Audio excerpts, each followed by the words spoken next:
माछ मुंडर माछ घांट बनैबा परिबा आउ पोई देकी पूरा वीडियो देखिया वीडियोटी को स्किप न करी शेष पर्यंत देखंतु। माछ कहतु कि चिंगुड़ी जो कि पोई पड़े एमिति बहुत बढ़िया लगे।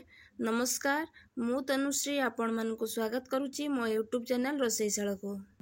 प्रथमे गोटे कड़े बसैबा, कड़े गरम होला परे सेतिरे तेल देबा, तेल गरम होला परे सेतिरे माछ पकेबा आ माछ को भलो भाबरे भाजी हे गला परे बाहर करनेबा।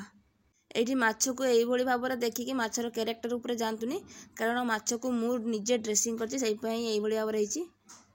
भलो भाबरे ताकू मु काटी फारलिनी सेति पई एई भली भाबरे हिची।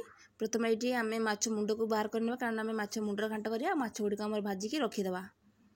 तो सेई करेरे पुणी आउ थरे सोरिष तेल नबा, सेतिरे अल्प टिके चीनी पकै दबा, कारण चीनी सब बेले तार स्वाद को बैलेंस करथाय कोनोसी भी खाइबा आउ। तापर माछ घांटर जो सब परिया पकेबा, एठी मु जनी, बोईतालु, आलू, बाइगण आ पोई नेइची।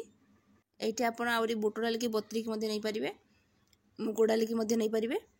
तापर से चेनीटे हमर तार कलर की उठला पर सेतिरे प्याज पकेबा, प्याज भलो भाबरे भाजी हे गले सेतिरे अदा रसुण पेस्ट पकै की ताको हमें भलो भाबरे कसी नबा। अदा रसुण पेस्ट भलो भाबरे कसी हे गले सेतिरे जो गुंड मसला आपण पकेबे ता पकै नेबे। एठी केवल मु धनिया गुंड आ लंका गुंड पकैछि। एठी आपण गरम मसला मध्ये ऐड कर परिबे। मसला सुखी जाइला सेइ पई ताकू टिके पानी देके आ थरे मिसि नेतिले आ सेतिरे टिके सोरिषर पेस्ट दिया हिची। सोरिषर पेस्ट देला परे सेतिरे सब तक परिबा को ढाली दबा आउ लूण हळदी पकै की ताको हमें भलो भाबरे मिसै नबा। तापर एठी परिबा को हमें 5 मिनिट पई ढांकी की छाडी दबा। 5 मिनिट परे ताकू पुणी बाहर करके सेतिरे आउ टिके हमें पानी दबा परिबा सिजिया पई। से 5 मिनिट रे परिया भलो भाबरे कसी हेइची। एबे पानी दबा ता आउ टिके कसी हेइ जिवो आ परिया मध्ये भलो भाबरे सिजि जिवो। आ 10 मिनिट पर ताको हमें बाहर करके देखिले परिबा एठी हमर भलो भाबरे सिजि जाइची। आ अधा पानी बे एठी हमर मरि जाइची। एबे हमें एतिरे माछ जो मुंड को पकै दबा। माछ मुंड को एठी आपण परिया रे पकै की पूरा कुटी नै परिबे, चुना चुना कर देबे ना नहले जदि पूरा ताको भांगिया पई चाउनांती ताको बाहरु 2 खंड नेखा कर नैतिबे।